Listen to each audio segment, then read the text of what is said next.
Observation ఏంటి మొత్తంగా జరుగుతున్న ఈ పరిణామం ఈ వ్యవహారం మీద?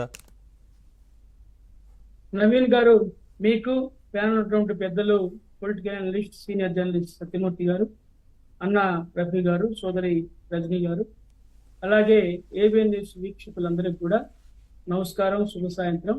అలాగే పవిత్ర మొహరం పండుగ తొలి ఏకాదశి శుభాకాంక్షలు. ఈరోజు ప్రధానంగా నవీన్ గారు గత 3 రోజులుగా విజయసాయి రెడ్డి సంబంధించినటువంటి అనేక ఎపిసోడ్స్ మనం చూస్తా ఉన్నాం. ప్రజలందరూ కూడా తెలుగు రాష్ట్ర ప్రజలు కూడా ఈ విషయమే చర్చించుకుంటా ఉన్నారు. మరోపక్క విజయసాయి రెడ్డి చేసినటువంటి ఆరోపణలు, జర్నలిస్టుల మీద ఆయన దాడి, ఆయన మాటల దాడి, ఇవన్నీ కూడా ఈరోజు ప్రజలు ప్రధానంగా చర్చించుకుంటాము. ఒకసారి మనం చూసినట్లయితే విజయసాయి రెడ్డి గారు ఉత్తరాంధ్ర జిల్లాల వైసీపీ పార్టీ ఇన్ఛార్జిగా ఉన్నటువంటి కాలంలో ఆయన ఏ విధంగా ప్రభుత్వ భూముల్ని దోచుకున్నాడు, ఏ విధంగా ఆ యొక్క ఉత్తరాంధ్ర జిల్లాలో ఉన్నటువంటి రెవెన్యూ అధికారులందరితో కూర్చొని మాట్లాడి ప్రభుత్వ భూములు ఎక్కడెక్కడ ఉన్నాయి, దేవస్థానం భూములు ఎక్కడ ఉన్నాయి, ఈ దశపల్లా భూములు ఎక్కడ ఉన్నాయి, ఇవన్నీ కూడా అనేక మీటింగ్లు పెట్టి అతనికి అనుకూలంగా మరి ఆన్లైన్ చేయించుకొని దోచుకున్నటువంటి పరిస్థితి మనం చూసాం. అక్కడ ఉన్నటువంటి మంత్రులు ఎవరైతే అమర్నాథ్ రెడ్డి గారిని కానివ్వండి, ధర్మన ప్రసాద్ కానివ్వండి, బొత్స సత్యనారాయణ కానివ్వండి, ఇలాంటి సీనియర్ లీడర్లు, మరి ఎంపీలు, ఎమ్మెల్యేలు ఉన్నటువంటి ఆ ప్రాంతాన్ని మొత్తం కూడా అతను ఈ యొక్క విజయసాయి రెడ్డి తన చెప్పు చేతుల్లో పెట్టుకొని కనీసం మంత్రులు అనే వాళ్ళకి అవకాశాలు ఇవ్వకుండా, మాట్లాడడానికి కూడా అవకాశాలు ఇవ్వకుండా, ఇంటర్వ్యూ కూడా ఇవ్వకుండా అతను ఏకఛత్రాధిపత్యంగా ఏ విధంగా ఉత్తరాంధ్రలో ఆయన యొక్క వ్యవహార శైలి నడిపాడో ఈ రాష్ట్ర ప్రజలందరూ చూశారు. అనేకమైనటువంటి విమర్శించినటువంటి పరిస్థితులు చూశాం. ఎర్ర నేల భూములు ఏ విధంగా ఆక్రమించాడో, ఋషికొండకి ఏ విధంగా గుండు కొట్టారో, అక్కడ ఏ విధంగా మరి ఎన్నికల్లో ఓడిపోయారో ఎన్ని మనం చూసాం. చూసిన తర్వాత జగన్మోహన్ రెడ్డి ఒక ఆలోచన చేశాడు. ఇతను అక్కడే ఉంటే రేపు ఎన్నికల్లో మనకి ఇబ్బంది జరిగినటువంటి ఉద్దేశంతో అనేక కంప్లైంట్ల వల్ల వాళ్ళ బాబాయ్ సుబ్బారెడ్డి గారిని తీసుకొచ్చి అక్కడ ఇన్ఛార్జిగా పెట్టేటువంటి విషయం, అది ఒక రాజకీయంగా జరిగినటువంటి అంశం. ఇకపోతే ఈ రోజు ఈ లైంగిక ఆరోపణలు అయితే ఏవైతే ఉన్నాయో మనం గతంలో చూసాం. వైసీపీలో ఉన్నటువంటి అనేక మంది ఎమ్మెల్యేలు, మంత్రుల మీద, మా ఎంపీల మీద ఆరోపణలు మనం చూసాం. ఆ రోజు అమ్మటి రాంబాబు లాంటి వాళ్ళు కానివ్వండి, అవంతి శ్రీనివాస్ కానివ్వండి, లేకపోతే గోరంట్ల మాధవ్ గాని లాంటి వాళ్ళు తర్వాత మరి నగ్నంగా వీడియోలు రిలీజ్ చేసి మరి ఆనందపడినటువంటి వాళ్ళు, నిస్సిగ్గుగా పార్లమెంట్ సభ్యులుగా ఉన్నటువంటి వాళ్ళు వ్యక్తి మరి ఆ విధంగా సిగ్గు విడిచి అలాంటి వీడియోలు రిలీజ్ చేసి బుక్ అయిపోయినటువంటి పరిస్థితుల్లో ఆ రోజు నిస్సిగ్గుగా వైసీపీ వాళ్ళందరూ కూడా మద్దతు తెలిపారు. అప్పుడు అలాగే గంటటువంటి ఆంబోతు రాంబాబు కూడా మద్దతు తెలిపారు. వైసీపీ నాయకులు మరి సత్యల రామకృష్ణారెడ్డితో సహా అందరూ మూకుమ్మడిగా మరి మద్దతు తెలిపి ఆయన చేసిన ఘనకార్యాన్ని మెచ్చుకున్నటువంటి పరిస్థితి. మరొక అవంతి శ్రీనివాసుని విషయంలో కూడా ఇలా చెప్పుకుంటా పోతే అనేకమైనటువంటి ఘటనలు మనం చూసాం.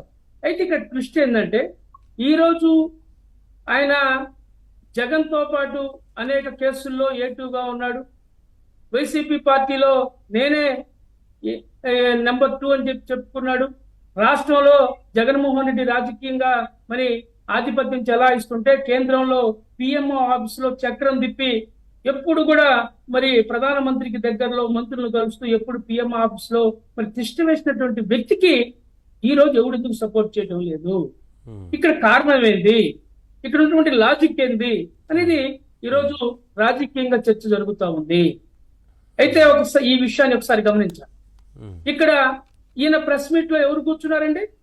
జూపూడి ప్రభాకర్ రావు, ప్రకాశం జిల్లా చెందినటువంటి మాజీ ఎమ్మెల్సీ. ఆయన ఆ రోజు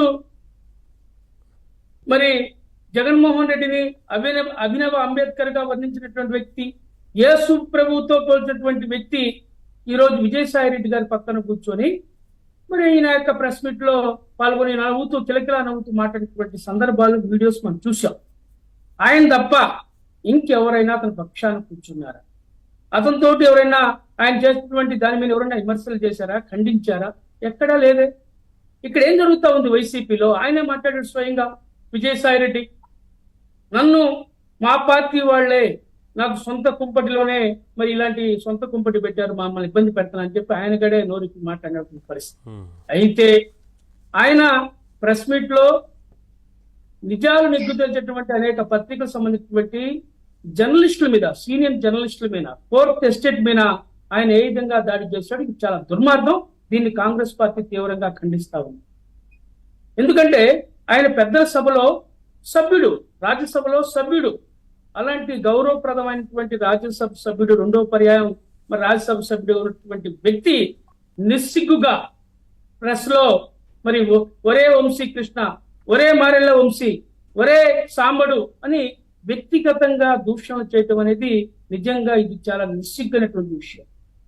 నేను ఒకటే కోరుతా ఉన్నా, ఇది కేంద్ర సంబంధించి ఓం బిర్లా గారి దృష్టికి తీసుకెళ్లాల్సిన అవసరం ఉంది. రాజ్యసభ చైర్మన్ గారి దృష్టికి తీసుకెళ్లి ఇతన్ని పార్లమెంట్ సభ్యత్వాన్ని రద్దు చేసే విధంగా చర్యలు తీసుకోవాలని చెప్పి కూడా నేను మీ ద్వారా కోరుతా ఉన్నాను. ఎందుకంటే ఇది ప్రజాస్వామ్యం మీద చేసినటువంటి దాడి, పత్రికా జర్నలిస్టుల మీద చేసినటువంటి దాడి. ఇతనేదో పునీతుడైనట్టు, నీతివంతుడైనట్టు, ఇతనికి ఏమి తెలియనట్టు ఈరోజు చూస్తున్నాం. అనేక కుంభకోణాలు బయటకు వస్తా ఉన్నాయి, అతని వ్యక్తిగత జీవితాలు బయటకు వస్తా ఉన్నాయి. మొన్నటిదాకా ఏదో అనుకున్నాం, పాపం శాంతి ఒక గిరిజన మహిళ మీనా ఇతనేదో చేశాడనేది, కానీ ఈ రోజు మనం చూస్తా ఉంటే తవ్వే కొద్దీ మరి ఆయన అన్ని కూడా బయటకు వస్తా ఉన్నాయి. ఆయన యొక్క అవినీతి దౌర్జన్యాలు, ఉత్తరాంధ్రలో ఏ రకంగా భూముల కుంభకోణ వ్యవహారం, ఇవన్నీ బయటకు వస్తా ఉన్నాయిలేండి వాళ్ళ. అవును, ఇలాంటి పరిస్థితుల్లో నేను ఒకటే కోరుతా ఉన్నా, ఆయన యొక్క పార్లమెంట్ సభ్యత్వాన్ని రద్దు చేయాలా, రాజ్యసభ సభ్యత్వాన్ని కేంద్ర ప్రభుత్వం వెంటనే మరి రద్దు చేసే విధంగా చర్యలు తీసుకోవాలని చెప్పి నేను కోరుతా ఉన్నా. ఎందుకంటే ఇలాంటి వ్యక్తులు సమాజానికి చెడ పురుగులు లాంటి వారు. నోరుందని చెప్పి ఏ విధంగా అతను మాట్లాడాడు, అనేక రాజకీయ పార్టీలని ఏ విధంగా దూషించాడు, ఇవన్నీ కూడా ఒకసారి మన పరిగణలో తీసుకోవాలి. రాహుల్ గాంధీని ఇష్టం వచ్చినట్టు మాట్లాడాడు, కాంగ్రెస్ పార్టీని చచ్చిపోయిన పార్టీ అన్నాడు.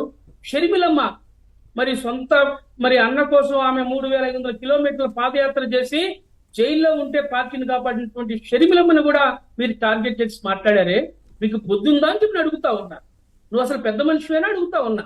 తెల్లంటికులు వచ్చినంత మాత్రానా, లేకపోతే వయసు వచ్చిన మాత్రాన నువ్వు పెద్దవాడు అనుకుంటున్నావా? నువ్వు ఏ విజయసాయి రెడ్డి నీ ఇష్టానుసారంగా నువ్వు మాట్లాడితే నీకేదో డబ్బులు ఉన్నాయి కాబట్టి, అది నడమంత్ర స్థిరి వచ్చింది కాబట్టి నువ్వు ఇర్రవిగ్గి సరిపోతా అనుకుంటున్నావా? ఏం విజయసాయి రెడ్డి నువ్వు?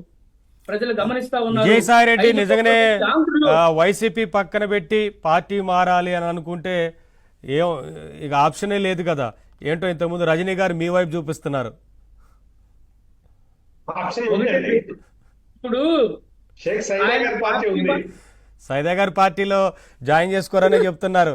షర్మిలా గారి మీదే ఆ రకంగా మాట్లాడిన వారిని ఎలా పార్టీలోకి రాణిస్తారు? పార్టీయే లేదని చెప్పారు విజయసాయి రెడ్డి, ఇంకెలా తీసుకుంటారు వారు? ఇప్పుడు ఒకటండి, అన్ని పార్టీ, ఒకటి వాషింగ్ మిషన్ పార్టీ ఉంది ఈ దేశంలో. ఎవరైనా సరే ఆ పార్టీలో వెళ్తే పునీతులు అయిపోతారు. మనం చూసాం అనేక మంది నేరస్తులకు ఆస్తి పార్టీ.